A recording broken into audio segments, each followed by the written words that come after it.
Agradecerle a la gente de Todo Láctea por la invitación a dar esta presentación. Y bueno, el título que está para la presentación, un poco fue hablado con José en su momento, si los sólidos útiles era fácil conseguir y si los sólidos útiles servía o no en el sistema de producción del tambo levantarlo. Entonces, bueno, para ir fijando posición, los sólidos útiles yo creo que sí, los podemos levantar y los tendríamos que levantar para mejorar el negocio del tambo. ¿Por qué? Porque si yo tengo más sólidos útiles, tengo más proteína, el rendimiento de los quesos y la leche en polvo va a aumentar. Y a su vez, la industria tiende a estandarizar la leche, bajándole contenido de grasa para poder elaborar los quesos y para poder producir la leche en polvo. Entonces hay un excedente de crema y un excedente de manteca que es un valor agregado dentro de la industria muy importante. Entonces, ¿eso se traduce al productor? Bueno, vamos a tomar como ejemplo el último modelo, Siglea que sale estratificada la leche por calidad, básicamente calidad sanitaria y calidad higiénica, que son las UFC, y la composición de sólidos.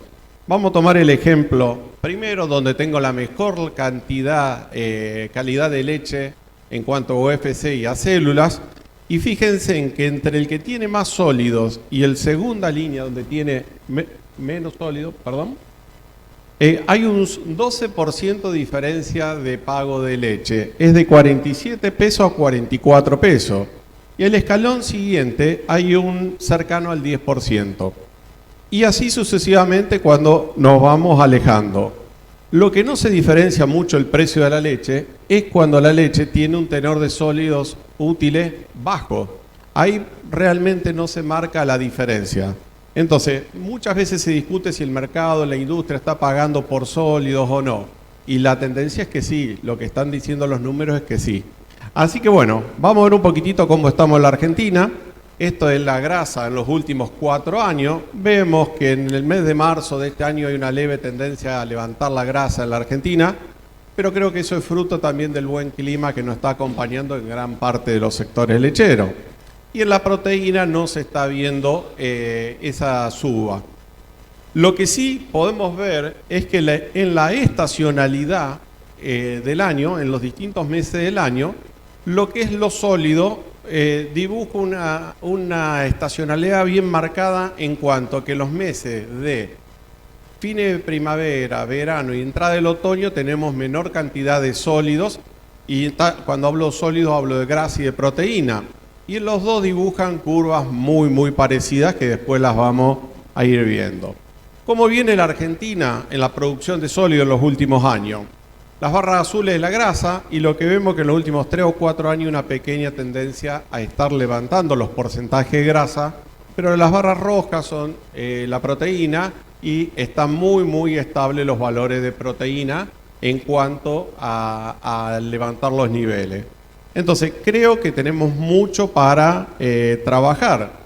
Yo acá voy a poner un ejemplo, esto es la variación de proteína en cada una de las cuencas, pero acá tomé el resumen de provincia de Buenos Aires, provincia de Santa Fe y provincia de Córdoba, que es prácticamente el 85-90% de la producción del país. Y fíjense en que Buenos Aires tiene en general mejores porcentajes de proteína que el resto de la provincia y en grasas también. Entonces, tomando esto de la rentabilidad, tomé del OCLA, traje este gráfico sobre la rentabilidad de marzo y Buenos Aires está teniendo mejores valores de básicamente de rentabilidad. Y Santa Fe y Córdoba está por debajo. Estamos tomando el mes de marzo, que es uno de los meses de menor rentabilidad en el negocio del tambo. Todos conocemos la ciclicidad, es cuando tenemos menos producción individual y todavía las vacas no empezaron a parir, es decir, tenemos una relación vaca ordeñada, vaca seca muy alta. Pero ¿qué quiero decir con esto? Si tuviese más sólido Santa Fe y Córdoba, es muy probable que pueda mejorar la rentabilidad de sus tambos. ¿Qué es lo que nos pasa en este contexto? No hay que aumentar los costos. ¿Cómo manejar los costos? Bueno, Desde el 2008 hacia la fecha, la volatilidad de los precios de la leche llegó a ser una constante y la volatilidad de los precios de los commodities también. Eso nos habíamos acostumbrado un poquitito, pero este año le sumamos el aumento del costo de los forrajes, que básicamente, si hacemos un silo de maíz, nos aumentaron los herbicidas, nos aumentaron los fertilizantes y nos ha aumentado el alquiler del campo, que básicamente está referido. Y excepto una pequeña zona lechera que es el noroeste de Córdoba y Santa Fe, la mayoría de los campos están referidos a soja, nuestros alquileres. Y con menor producción, por el hecho del efecto de la sequía, el costo del forraje del silo de maíz también aumentó significativamente. Entonces, ¿se pueden hacer sin modificar los costos? Y bueno, acá vamos a ir viendo unas cuantas funciones que tenemos que ir analizando. Y en el verano, otoño, ¿por qué tenemos peor estacionalidad? Bueno, uno es por los tipos de alimentos. Entrando al verano, por ahí por octubre, noviembre, las alfalfas empiezan a rebrotar fuerte. Tenemos muy buena calidad de alfalfa, pero muy buena calidad en cuanto a la cantidad de proteína, en cuanto a la cantidad de hidrato de carbono, pero tienen muy bajo contenido de fibra efectiva, por ejemplo. Entonces, eso nos lleva muchas veces en que verano e invierno, también verano y otoño, tenemos menor consumo de la vaca por un efecto del calor, básicamente. La vaca pasa mucho tiempo a la sombra y es tiempo que pierde para comer. Y eso conspira haciendo ascender y descender mucho y muy marcado el pH en el rumen. Entonces, un rumen que fluctúa mucho en la cantidad en el contenido de pH, va a ser un rumen que va a ser ineficiente para todo lo que sea sintetizar grasa y proteína. Por eso la estacionalidad es importante. Y el menor tiempo de rumia, perdón, está mal ahí, el menor tiempo de rumia lo que va a hacer, me va a influir mucho, porque la vaca al no rumiar, no va a secretar saliva, al no secretar saliva, no va a incorporar bicarbonato al rumen, que ayuda a mantener el pH estable. La grasa de la leche proviene básicamente de factores nutricionales y no nutricionales. Hay factores que condicionan la producción de grasa de la leche. Y uno es la genética. Antiguamente, para decir sólidos en leche, decíamos que teníamos que cambiar de raza. Y hoy, gracias a la selección, porque la lechería argentina produce leche en base al holando argentino principalmente, hay otras razas, pero básicamente al holando argentino, y gracias a la selección, las vacas están capacitadas para producir muchísimo más contenido sólido de lo que tenemos en la imagen hace 10 o 15 años atrás. Entonces, la genética es importante. Bueno, el estado de lactancia también. Las vacas al pico de lactancia tienen menor composición de sólido y al final, al medio o al final de la lactancia tienen mayor composición de sólido. El ambiente influye, y cuando hablo de ambiente no solo hablo de estrés por calor, sino por barro o la combinación de ellos. Influye mucho y me influye en el consumo y me influye en el tiempo de rumia y me influye en la calidad de alimentación que vamos a llevar nosotros todos los días adelante. Y la época del año, como bien lo dijimos hoy.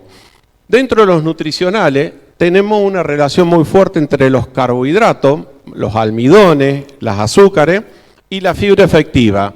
Entonces, para producir buena cantidad de leche tenemos que tener un muy buen nivel de carbohidrato y fibra efectiva.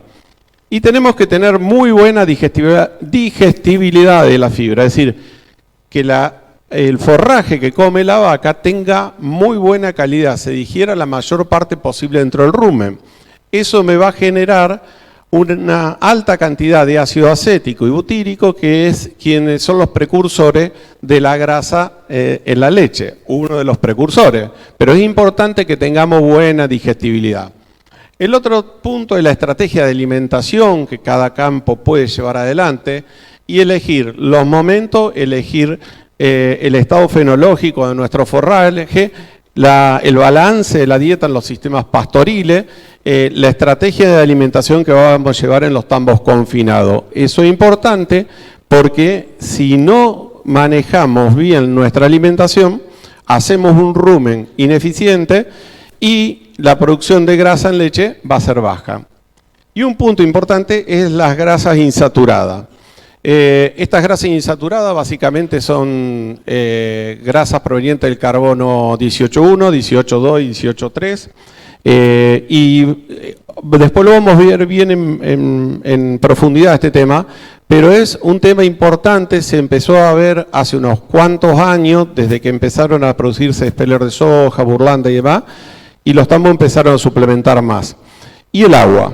El agua es importante porque no solo en la calidad y en el acceso al agua para la vaca, para mantener un buen consumo, sino también físico-químico. Cuando las aguas tienen una alta cantidad o concentración de sulfatos, en general acidifican a la vaca y eso hace que produzcan un poco menor de grasa. Hay zonas que no tienen problema con el agua en lo físico-químico, pero hay zonas que sí, que tienen hasta 1500, 2000 partes de sulfatos. Grasa en leche. Las grasas insaturadas como fuente y cantidad de procesamiento, y la cantidad y el procesamiento. Y el metabolismo ruminal. A ver, en los últimos años hemos visto que en muchos tambos la grasa está por debajo de la proteína o inclusive con valores cercanos a 3 o por debajo de 3. Bueno, ese rol lo toman las grasas insaturadas. Cuando hay un exceso de grasa insaturada en las dietas, que son provenientes básicamente de forraje, alguna oleaginosa, y donde el metabolismo del rumen hace que la conjugación de esas grasas tome caminos diferentes, genera unos ácidos grasos intermedios que lo que hace inhibir a las enzimas que sintetiza la grasa en el rumen. ¿De dónde viene la grasa de la leche? Básicamente viene de 3 lugares, pero tomemos como ejemplo que el 50% de la grasa se genera en ubre y el 50% es absorbida por las vacas. Entonces, cuando estos ácidos grasos volátiles que van a generar que se absorba la grasa, estos ácidos grasos y se transformen directamente en grasa de la leche, y después tenemos los inhibidores que junto con las grasas saturadas hacen que no se produzca la cantidad de leche que decíamos en nuestra ubre.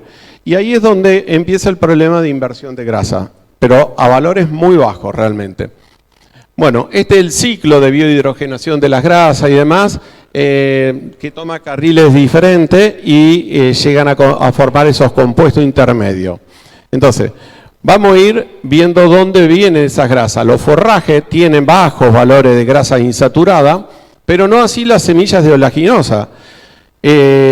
Soja, poroto, expeller de soja, algodón, puede llegar a ser algunos subproductos del maíz, tipo el germen o a la burlanda, tienen altos contenidos de ácidos grasos insaturados, los cuales cuando excedemos los valores y hay ciertas condiciones dentro del rumen, se deja de sintetizar grasa en la ubre. Así que bueno, es para tener en cuenta de dónde vienen y cómo balancearlos, porque no es lo mismo un expeller de soja que una harina de soja en este contexto. El aporte es totalmente distinto de grasa y de estas grasas insaturadas. Y luego están las grasas comerciales, para no confundir, son grasas que tienen entre el 80 y el 100% de grasas, pero funcionan totalmente distintas porque vienen de un carbono 16 de ácido palmítico básicamente, en las cuales no intervienen en la síntesis de grasa de la leche. Bueno, en resumen de grasa, los factores que causan la biohidrogenación del rumen alterado. La relación entre fibra efectiva, fibra digestible y la interrelación entre los carbohidratos, almidones y azúcares. Este punto me voy a parar un ratito porque es fundamental, esto es balance y manejo de la dieta. ¿tá? Y puse azúcares porque hay zonas del centro de Córdoba, este de Córdoba y centro de Santa Fe que usan el permeado, que el permeado es básicamente azúcares, son lactosas más minerales, y el permeado es una muy buena herramienta, realmente es muy útil el permeado bien manejado. Cuando no lo manejo bien el permeado, termino en baja de grasa de la leche y en problemas de salud de la vaca. Y después, en almidones, bueno, este año va a ser medio difícil pasarlo en almidones, porque los maíces tienen poco, ¿sí? Y el maíz está caro. Entonces, vamos a ser cuidadosos este año en almidones. Creo que no va a ser el caso de pasarnos. Pero a lo mejor no estamos en niveles altos de almidones, pero sí estamos en valores bajos de fibra efectiva, que es la fibra que hace o tiene la capacidad de producir rumia a la vaca, es decir, hace que la vaca rumee. Entonces, puedo estar bajo en almidones, puedo estar bajo en azúcar, puedo estar bajo en carbohidrato, pero si estoy bajo en fibra efectiva, tampoco la dieta está balanceada y lo que va a hacer es que la cantidad de grasa sintetizada sea menor. Muy típico de los casos de vacas pastoreando verdeos de invierno en su primera comida o vacas pastoreando alfalfa muy tierna por allá por noviembre. Bueno, el otro tema que es importante es la alteración de la fermentación de los hilos. Eso afecta la biohidrogenación del rumen. Los mohos, las levaduras que están en los forrajes, puede ser en algunos henos o en silos, y la oxidación de los componentes del forraje. Vamos a proteína de la leche. Después vamos a terminar redondeando las dos, pero vamos a proteína de la leche.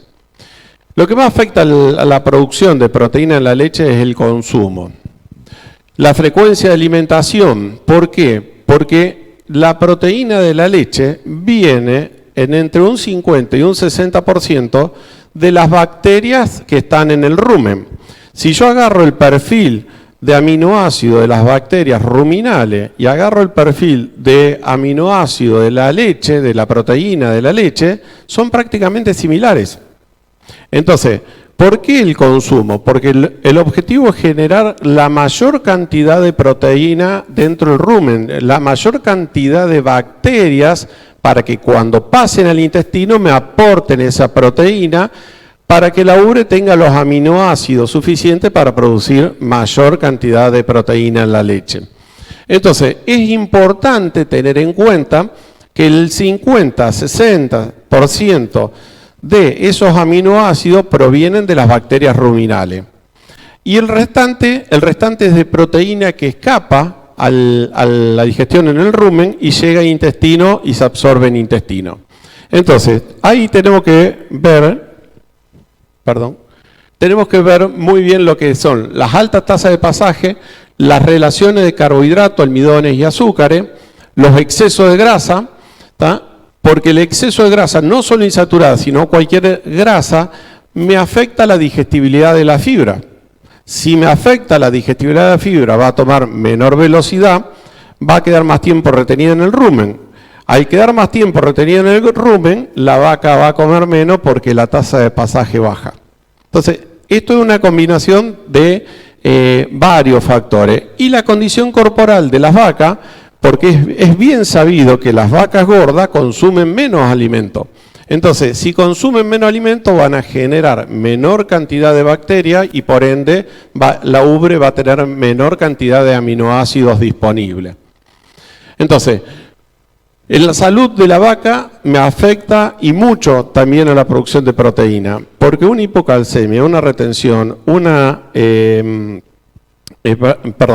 torsión de abomazo, una cetosis, me van a afectar también.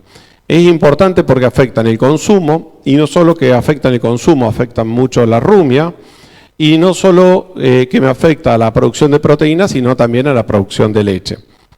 Entonces, es importante arrancar con una vaca en muy buen estado de salud para generar un mayor consumo. Teniendo un muy buen balance entre las dietas, vamos a lograr mayor producción de bacterias, mayor cantidad de aminoácidos en el intestino y en la ubre, y el balance de aminoácidos que se absorbe directamente en el intestino. Estos son resultados de una empresa que hace unos años se puso a trabajar fuerte en sólido. En el año 2017, las barras azules rojas es el promedio nacional, las barras azules es el promedio de la leche recibida por esta empresa, donde reciben la leche de 15 tambos y son aproximadamente unos 200.000 litros por día. Lo mismo hicieron con la proteína. Fíjense que con grasa el promedio nacional era superior, se pusieron a trabajar y hoy, en el año 2021, prácticamente están llegando a 4% de grasa, esos 15 tambos, y a 3,47 de proteína. Esto es lo que nos deja como moraleja, creo, es si se puede, tenemos las condiciones para producir más sólido, tenemos que empezar a trabajar más fuerte, pero tenemos las condiciones para producir más sólido. Una vaca holando con 4% de grasa y 3,47 de proteína cobraría el precio máximo que vimos hoy de ciclea. Entonces, estaría cobrando un 12% más que el escalón siguiente. Bueno, acá vamos a ir nombrando algunas cositas que afectan y no a la producción de grasa y de proteína. El consumo a la grasa de la leche le incrementa y a la proteína también lo incrementa. Alto contenido de carbohidratos, ¿sí? Y más almidones, más azúcares, más permeado, bajan considerablemente la grasa y tiene un aumento leve o moderado sobre la proteína. Cuando los carbohidratos están balanceados, en la grasa hay un aumento y en la proteína queda en valores normales o tiende a aumentarlo un poquitito. La digestibilidad de la fibra es baja cuando el forraje es malo. Hay un leve aumento de la grasa, es leve. Y una disminución marcada de la proteína y a su vez una disminución marcada de la producción de leche. Si yo tengo mala digestibilidad de los forrajes, mala calidad, tengo unas condiciones que no están buenas para producir leche. Baja fibra efectiva, disminución marcada, proteína en aumento. Alta cantidad de proteína cruda. Básicamente mucho verdeo, mucha alfalfa, no va a modificar la grasa si está bien balanceada el resto de la dieta, si balancea bien la fibra, y no va a modificar mucho la proteína.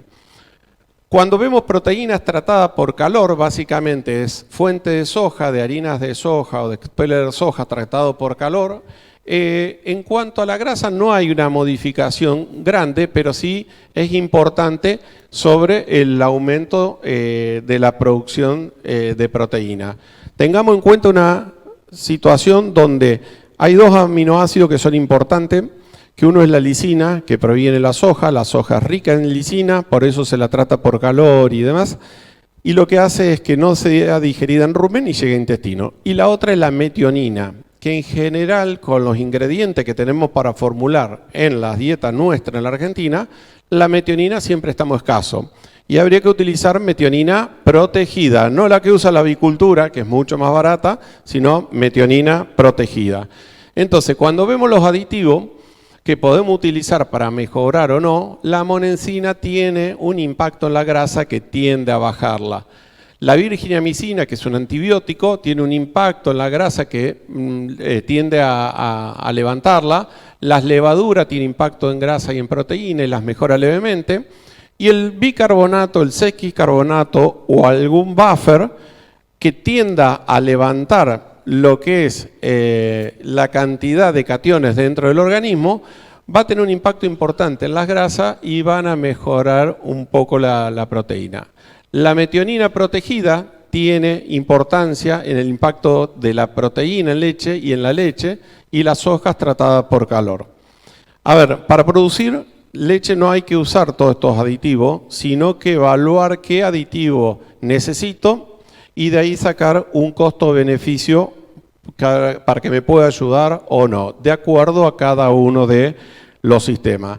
Lo que quiero dejar es que podemos producir mayor cantidad de sólidos en leche, tenemos la vaca para producirlo, hay ejemplos en la Argentina que están produciendo muy buena cantidad de leche, de sólidos, y para eso debemos trabajar mucho en lo que es ambiente, forraje, manejo diario de la alimentación y después la decisión de sostener esto en el tiempo. Así que bueno, muchísimas gracias por su atención.